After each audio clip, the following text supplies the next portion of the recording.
Your Honor, she's mentally unfit. I want her removed from the property by 5 o'clock.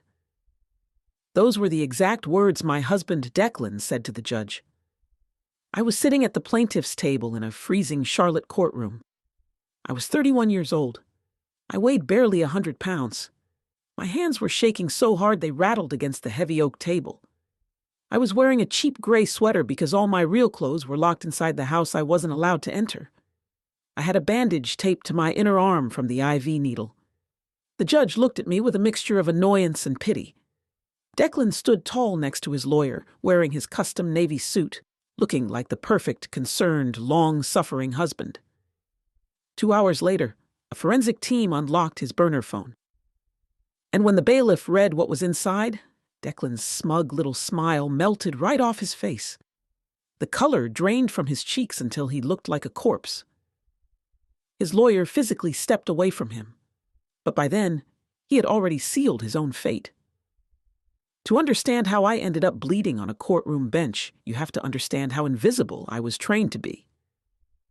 My name is Tamsin. I've spent my whole life in Charlotte, North Carolina. I didn't grow up with money or connections.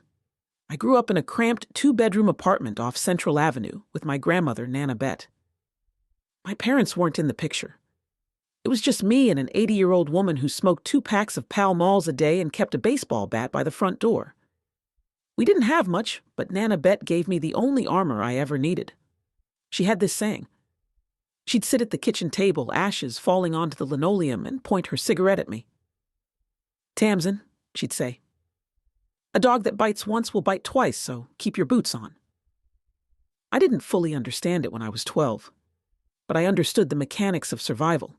You watch, you wait, you don't react when people expect you to. That quiet observation became my superpower. It's the reason I survive. I don't yell. I don't throw things. I just catalog everything, every word, every date, every contradiction. I have a memory like a steel trap for timelines. It's an exhausting way to live, always waiting for the other shoe to drop, always tracking the inconsistencies in people's stories. I didn't know it then, but this habit would literally save my life. That one thing about me. It's the reason this story has the ending it does. By the time I was 28, I had built a quiet, safe life. I worked as an estate planning attorney at a mid-sized firm uptown. It's not glamorous work. I don't argue in courtrooms or scream objection like they do on television. I sit in a quiet office, drafting wills, setting up trusts, and making sure dead people's wishes are respected. It's boring, meticulous paper pushing. And I loved it. It was safe. It was orderly. My only real dream was to buy a small house up on Lake Norman. Nothing fancy. Just a place with a wraparound porch where I could drink my black coffee in the morning and watch the water. A place where nobody could ever kick me out. I was comfortable being alone. I ate cold pizza over my sink at 2 a.m. I watched terrible reality television. I went to bed early. And then I met Declan. And for the first time in my life, I thought I'd found my person. I let my guard down. I took my boots off. I was wrong. I was so wrong. We met at Midwood Smoke Shack on a rainy Tuesday in November. I was sitting at the bar eating a plate of burnt ends and reviewing a client's living trust. Declan sat 2 stools down. He was a pharmaceutical sales rep. He had this easy, magnetic charm. Broad shoulders, dark hair, perfectly styled. A smile that made you feel like you were the only person in the room. He didn't use a cheesy pickup line. You feel like he just pointed at my plate and said, "If you don't eat that last piece of brisket, I'm going to steal it." We talked for 3 hours. He made me laugh until my ribs hurt. He asked about Nana Bet. He asked about my job. He seemed genuinely fascinated by the boring details of my life. The next 2 years were a blur of the kind of happiness I thought was reserved for other people. We took weekend hikes up at Crowder's Mountain. We bought a beautiful, historic house in Plaza Midwood with original hardwood floors and a big front porch. We painted the living room together. We drank cheap wine on the floor surrounded by cardboard boxes. He used to leave sticky notes on my bathroom mirror. "You're beautiful. Have a great day at work. I love you." I found out later he was buying those sticky notes in bulk to write the exact same messages for her. Looking back, the warning signs were there, flashing neon. I chose to see them as quirks. The first shift happened about 6 months after we got married. We were having dinner at a nice Italian place in South End. His phone buzzed on the table. He snatched it up, silenced it, and placed it face down. He had never done that before. "Work?" I asked casually, twirling my pasta. "Just my boss being annoying," he said, not meeting my eyes. I told myself it was nothing. It wasn't nothing. A month later, his devices suddenly had new passwords. He used to ask me to text his brother from his phone while he was driving. Suddenly, his phone was locked down like Fort Knox. When I asked him about it, he laughed and said his company's IT department forced a new security update for all employees. It sounded plausible. I let it go. Then came the sudden generosity. He would disappear for hours on a Saturday, claiming he was playing golf with his friend Silas. The first time it happened, the shift in our house was profoundly physical. I remember the exact atmospheric change when the heavy oak front door swung open. The air pressure in the living room seemed to drop, sucking the oxygen from my lungs. It was late afternoon, the sky outside a bruised, threatening purple, promising a heavy Carolina thunderstorm. I was sitting at the kitchen island, barefoot, wearing one of his old college t-shirts, reviewing a complex family trust document. The house smelled the way it always did on weekends, a comforting blend of the lemon oil I used on the original hardwood floors, the lingering scent of my dark roast coffee, and the faint, dusty smell of old plaster that historic homes never quite lose. And then he stepped inside. He was holding a massive, ostentatious bouquet of white stargazer lilies, wrapped tightly in thick, crinkling cellophane. But before my eyes even registered the bright white petals, the smell hit me like a physical wall. It was not the smell of the golf course. It was not the smell of damp grass or sweat or the rich leather of his golf bag. It was an overwhelming, suffocating wave of perfume. Gardenia. It was heavy, powdery, and aggressively sweet, carrying an artificial, almost chemical undertone that burned the inside of my nostrils. It smelled like the stagnant air inside a cheap funeral parlor designed to mask the scent of decay. It was so intense, so deeply woven into the fabric of his clothes, that it practically had a physical weight, settling heavily over my tongue and coating the back of my throat with a cloying sweetness. "Just because," he smiled, holding out the flowers. His hair was damp, his eyes bright and completely unreadable. I slid off the bar stool. The cold linoleum kitchen floor sent a sharp chill up through my bare feet, a sudden grounding shock to my system. I reached out and took the bouquet from his hands. The cellophane crunched loudly in the quiet kitchen, a sharp, violent, plasticky sound that made my teeth ache. I looked down at the lilies. They were beautiful, but holding them felt deeply, instinctually wrong. The petals were thick and waxy, cold to the touch, feeling less like organic plant matter and more like synthetic, manufactured skin. I carried the heavy bouquet to the kitchen sink. The gardenia scent followed me like a toxic cloud, completely overpowering the lemon oil and the coffee, polluting the safety of my kitchen. I reached forward and turned on the faucet. The water hit the stainless steel basin with a harsh metallic drumming that echoed off the granite countertops. I opened the top drawer and pulled out the heavy kitchen shears. The metal handles were freezing against my palm, the blades thick and unforgiving. I positioned the thick, fibrous green stems between the blades and squeezed. Snap, snap, snap. The sound of the stems severing was wet and violent, like the breaking of small green bones. As I worked, the heavy orange pollen from the prominent stamens shook loose from the violent motion. It fell onto the wet, black granite countertop like bright, toxic dust, glowing almost neon against the dark stone. "I'm going to jump in the shower," Declan called out from the hallway, his voice unnaturally cheerful. He didn't wait for my response. I heard his heavy footsteps rapidly ascending the original hardwood stairs, the familiar, comforting creak of the third step from the top suddenly sounding like a warning siren. Then, the deep groan of the old plumbing as the master shower kicked on. The water rushed through the copper pipes directly behind the kitchen wall, a low, continuous, rushing roar that vibrated against the plaster. I stood completely frozen at the sink, the cold shears still gripped tightly in my right hand. I reached out with my left hand and touched the bright orange pollen resting on the counter. It was powdery, yet strangely greasy beneath my fingertips. I tried to wipe it away with my thumb pressing down into the granite, but it didn't brush off. It just smeared, leaving an ugly, stubborn, mustard-colored streak across the pristine black stone. I slowly brought my hand up to my face.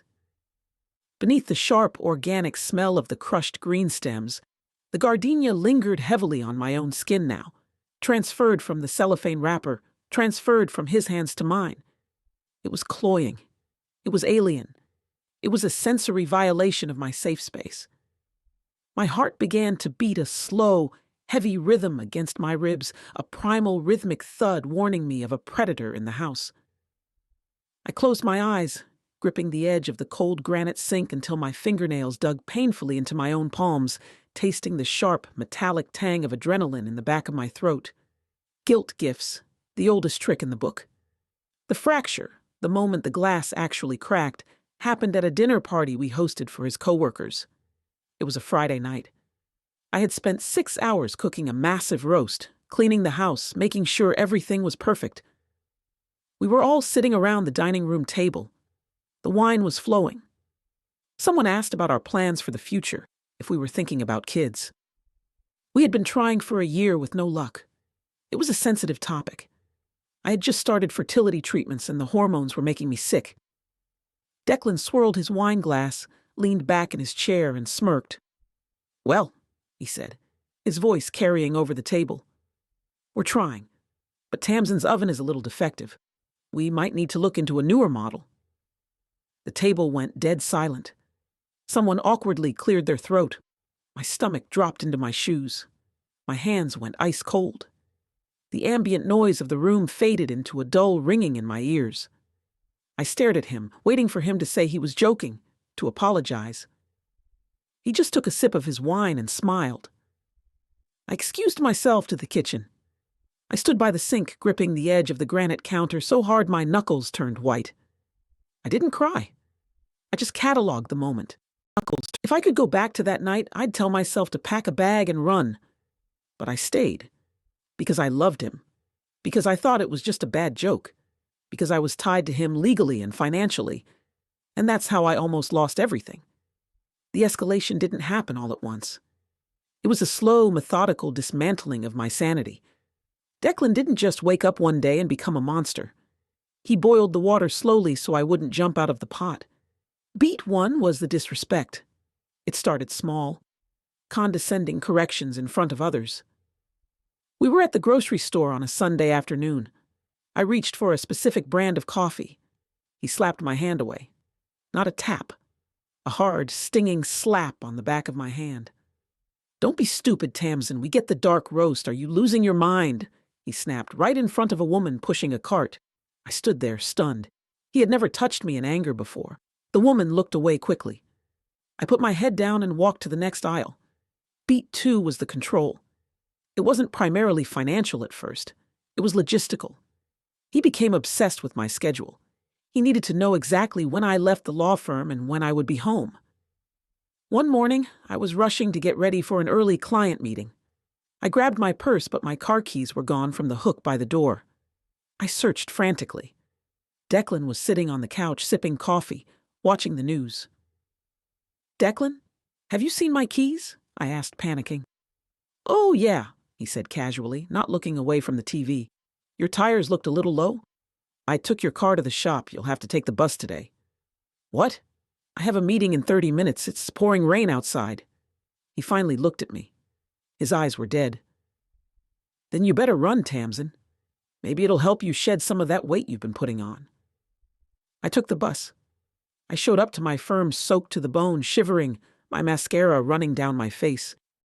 I had to borrow a blazer from a paralegal. When I got home that night, my car was sitting in the exact same spot in the driveway. He hadn't taken it anywhere. He just wanted to see if he could break my day. Beat 3 was the replacement. The evidence started piling up, creating a suffocating dread in my chest. I was doing laundry on a Saturday morning. I pulled his navy suit jacket out of the hamper to take to the dry cleaners. A receipt fell out of the pocket. It was from a jewelry store in South Park Mall. A diamond tennis bracelet. $2,000. He hadn't given me a bracelet. When I brought his jacket to my face, the smell hit me like a physical punch. Cheap, suffocating gardenia perfume. It was soaked into the lapel. I stood in the laundry room for 20 minutes, just staring at the wall. Beat 4 was the public humiliation. It was his mother's birthday dinner. Lenora? Lenora was a terrifying woman whose hair was sprayed so stiff it could withstand a Category 4 hurricane. She had never liked me. She thought I was low class because of my background. We were at a fancy steakhouse. About 15 of his family members were there. I was struggling with extreme nausea from the fertility medications. I barely touched my food. Lenora looked at my plate, her lips pursed. "Tamsin, you're looking awfully pale. Are you ill again?" Before I could answer, Declan leaned over and patted my shoulder condescendingly. "She's just stressed, Mom. Her job is too hard for her. She's mentally fragile. I've been telling her to quit, but she's stubborn. It's why we can't get pregnant. Her body is just a hostile environment." He said it loudly. The entire table stopped eating. His aunt gasped softly. My face burned with a humiliation so profound I thought I would pass out. "Well," Lenora sniffed, cutting her steak, "a man needs a wife who can handle the basics of womanhood, Tamsin. You really should try harder." I excused myself to the bathroom and threw up in the sink. Beat 5 was the isolation. This was a surgical, devastating strike against the very last pillar of my independence. My career. I was up for a junior partnership at my law firm. It was everything I had worked for, the culmination of years of meticulous, exhausting 80-hour weeks. To secure the promotion, I had invited my mentor, a razor-sharp, highly influential senior partner named Evelyn, to our Plaza Midwood house for dinner on a Friday night. I had spent 3 full days preparing for this evening. I needed it to be absolutely flawless. Evelyn arrived at 7 o'clock sharp. She was a woman who commanded immediate respect, wearing a tailored charcoal suit, her posture perfect, her eyes observant and intensely analytical. For the first 30 minutes, Declan played the role of the perfect, supportive host. He charmed her. He poured a heavy, incredibly expensive Cabernet Sauvignon, letting it breathe in a crystal decanter.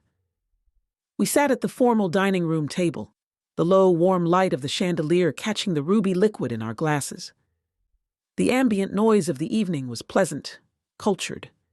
The soft clinking of heavy silver forks against porcelain plates, the low, soothing hum of instrumental jazz playing from the living room speakers. I served a complex braised short rib over truffle risotto. Evelyn took a bite, closed her eyes briefly in appreciation, and then looked across the table at me with a genuine, warm smile. "Tamsin has been handling the Rothcroft estate beautifully, Declan," Evelyn said, her voice carrying the weight of professional authority. "She has a mind for the microscopic details. It's incredibly rare to find an attorney who doesn't get lost in the weeds on these multi-million-dollar trusts. We're very lucky to have her." Declan chuckled. It was a warm, throaty, practiced sound, perfectly calibrated to sound affectionate, yet it made the hairs on the back of my neck stand up. He reached across the linen tablecloth and patted my hand heavily. I felt my stomach tighten into a hard, painful knot. "That's so wonderful to hear, Evelyn," Declan said, his eyes crinkling with a flawless, artificial smile. "Because at home, she can barely remember to turn the stove off. I'm telling you, I practically have to follow her around the house with a fire extinguisher. She's just so scatterbrained lately. I essentially have to manage her entire life for her." The air in the dining room seemed to instantly thin out. I forced a light, dismissive laugh, quickly pulling my hand out from under his heavy palm. "Declan's exaggerating," I said, keeping my voice bright and steady. "I just misplaced my car keys once last week. We all have those mornings." "Once?" Declan raised an eyebrow, looking directly at Evelyn as if sharing an intimate, secret joke about a foolish child. "Evelyn, she lost them, completely panicked, and made me miss a crucial morning sales meeting to drive her to work in the pouring rain. And the absolute kicker? They were in her purse the entire time. She was practically hysterical over absolutely nothing. My heart started to hammer violently against my ribs. That was a direct, calculated lie. He had hidden those keys. He had taken them off the hook himself to force me onto the bus. I felt the blood rush to my face. "That's not," I started, my voice tight. "It's just the stress, I think," Declan interrupted smoothly, talking over me with a booming, authoritative volume, treating me as if I were a toddler who had wandered into an adult conversation. He leaned back in his heavy wooden chair, casually swirling the dark red wine in his crystal glass. "Estate law is so incredibly morbid, Evelyn. So emotionally draining. I keep telling Tamsin she simply doesn't have the emotional fortitude for it. She takes everything to heart. She comes home crying half the time. It's taking a massive toll on her mental health." Evelyn's warm smile vanished instantly. She set her silver fork down softly on her plate. In the highly competitive, cutthroat legal world, especially for a female attorney, being labeled hysterical or emotionally fragile by your own spouse was an absolute death sentence for a partnership track. It was the ultimate professional sabotage. "I assure you, Declan," Evelyn said, her tone cooling significantly, her analytical eyes darting between us. "Tamsin is perfectly professional and composed in the office. We have absolutely no concerns about her emotional fortitude." "Well, you only see the polished professional version," Declan sighed heavily, looking at me with a sickening theatrical display of faux pity. "Behind closed doors, it's a completely different story, especially with her medical issues." My blood ran ice cold. A wave of profound nausea washed over me. "Declan, please don't do this." He completely ignored me, locking his dark eyes with Evelyn's. "We've been trying desperately for a baby, Evelyn, but Tamsin's body is just rejecting it. The doctors say it's a hostile environment. The hormone shots they have her on make her absolutely irrational. Severe mood swings, paranoia, outright delusions. Just last week she accused me of letting a stranger into the house because she found a bottle of hand lotion she forgot she bought. It's exhausting trying to keep her grounded. I just worry that the extreme pressure of a partnership will cause a complete psychological break. As her husband, I have to protect her from herself. I'm sure you understand." The silence that followed his monologue was agonizing. It stretched on for what felt like hours. The soft jazz music drifting from the other room suddenly sounded unbearably loud, chaotic, and mocking. I sat entirely frozen in my chair, my hands gripping the linen napkin in my lap so hard my fingers ached and my knuckles turned stark white. I slowly looked over at Evelyn. The warmth, the mentorship, the respect, it was all entirely gone from her eyes, replaced by a deep, uncomfortable, professional awkwardness. She was looking at me not as a rising star, not as a brilliant protege, but as a massive liability. A messy, unstable, unpredictable liability who brought her domestic chaos to the surface. Evelyn cleared her throat sharply, pushing her half-eaten plate of risotto away. "Well," Evelyn said, her voice tight and clipped, "I think I should be going. I have an early morning deposition tomorrow to prepare for." She left exactly 10 minutes later. As the heavy front door clicked shut behind her, the absolute finality of the moment washed over me like freezing water. My junior partnership was dead. He had executed it perfectly. Declan slowly turned to me, picking up his wine glass and taking a long, satisfied sip. His face was completely blank, stripped of all the charming warmth he had displayed for Evelyn. "Well, you really blew that one, Tamsin," he said coldly. "You made it so incredibly awkward. You just sat there staring at her like a psycho. No wonder she couldn't wait to leave." He drank the rest of his wine, stepped effortlessly over the shattered remains of my career, and walked upstairs to watch television.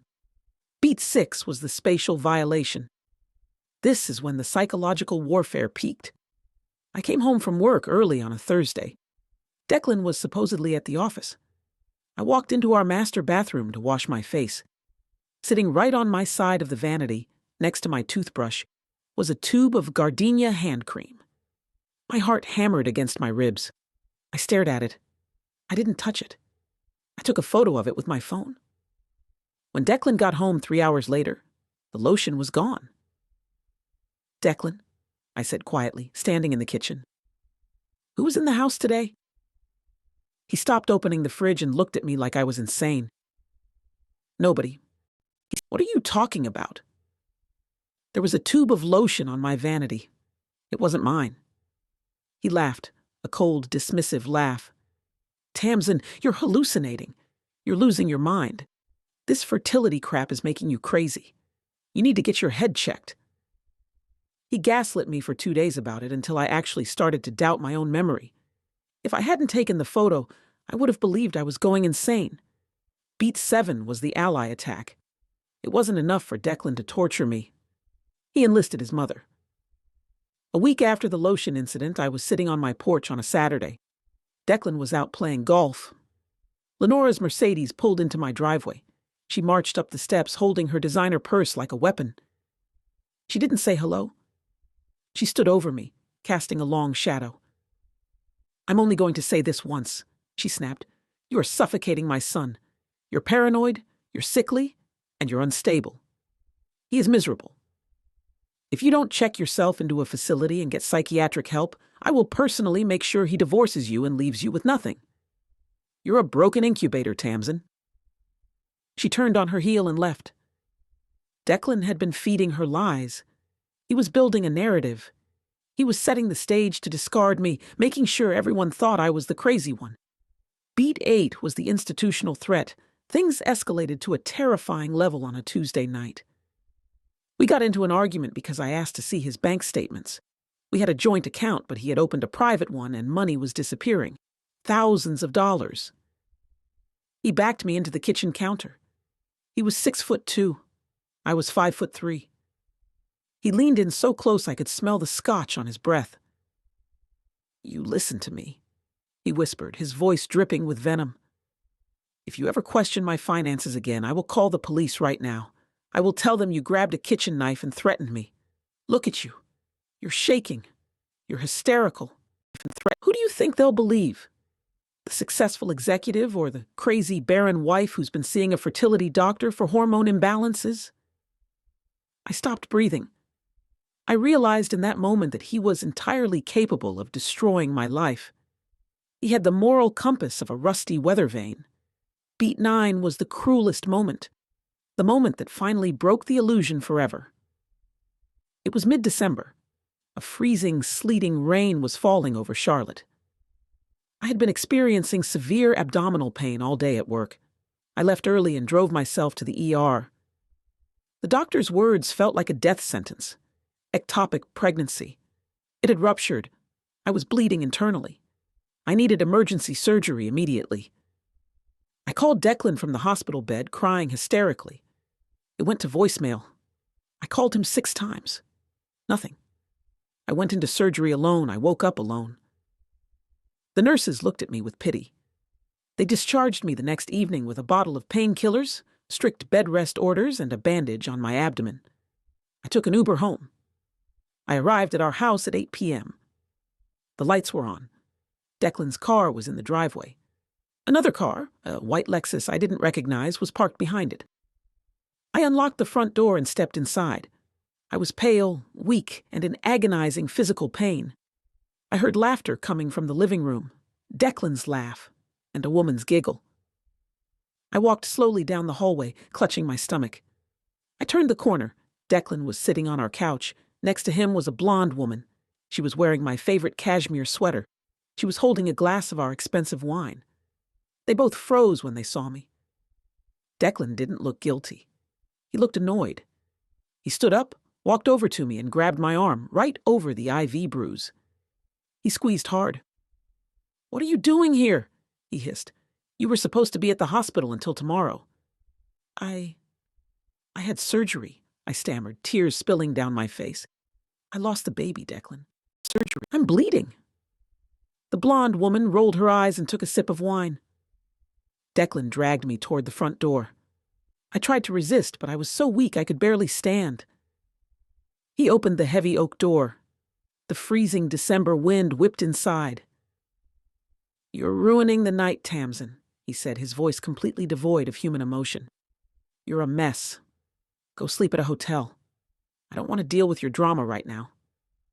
Declan, please, I have nowhere to go. I don't have my wallet. It's in the bedroom. I'm bleeding, I begged, sobbing. He shoved me out onto the covered porch. The cold hit me like a physical blow. Stop bleeding on my rugs, he sneered. Get off my property before I call the cops and tell them you're trespassing. He slammed the door. I heard the deadbolt click. I collapsed onto the porch swing. I was 31 years old. I had just lost a pregnancy. I was recovering from emergency surgery. I had no coat, no phone, no wallet, just the clothes on my back and a hospital bracelet on my wrist. The sleet blew sideways onto the porch, soaking my socks. I sat there for 2 hours in the freezing dark. I couldn't walk to a neighbor's. I was too weak. Finally, a police cruiser rolled slowly down the street on a routine patrol. I waved them down. They took one look at my blood-stained pants and my pale face and called an ambulance. I spent the next 3 days in the hospital recovering from an infection. Declan never called. He never checked on me. Beat 10 was the breaking point. It wasn't an explosion of rage. It was a quiet, internal click. The moment I stopped being a victim and started being a strategist. I returned to the house 4 days later, accompanied by a police officer, to pack my essentials. Declan wasn't home. The house smelled faintly of gardenia. As I was leaving, carrying a duffel bag down the front steps, something caught my eye. Hidden in the mud, half buried under the large rhododendron bush by the porch, was a black rectangular object. I paused. The police officer was waiting by his cruiser. I knelt down, pretending to tie my shoe. It was a cheap, prepaid burner phone. The screen was cracked and it was caked in dried mud. Declan must have dropped it off the side of the porch in the dark. I didn't gasp. I didn't say a word. I slipped the phone into my coat pocket. Nana Bet's voice echoed in my head. Keep your boots on. I moved into a cheap extended-stay motel off Independence Boulevard. I didn't contact Declan. I let him file for divorce. I let his lawyer send aggressive, threatening letters demanding I sign over the house, my retirement accounts, everything, claiming I was mentally unfit and a danger to myself. I played the part perfectly. I acted broken. I acted terrified. What nobody knew, what Declan definitely didn't know, was that I had found that burner phone 3 months ago. I am an estate planning attorney. I deal with assets, hidden accounts, and legal documentation all day long. I am meticulous. When I got to my motel room that first night, I cleaned the mud off the phone. It was completely dead and locked with a passcode. I couldn't get into it, but I didn't need to. I knew exactly who could. I had an old friend from high school named Marcus. Marcus wasn't a lawyer. He worked as a digital forensic technician for a private investigation firm in Raleigh. He was the kind of guy who could pull a deleted text message out of a toaster if he had to. I drove to Raleigh on a Saturday. I handed Marcus the phone in a Ziploc bag. I need everything on here, I told him, sliding an envelope of cash across the diner table. Texts, photos, location data, deleted audio, everything. Marcus looked at the phone, then at my pale face. Give me 2 weeks, he said. It took him 3. When he called me, his voice was tight. Tam, he said, you need to come look at this. You're not going to believe what this guy has been doing.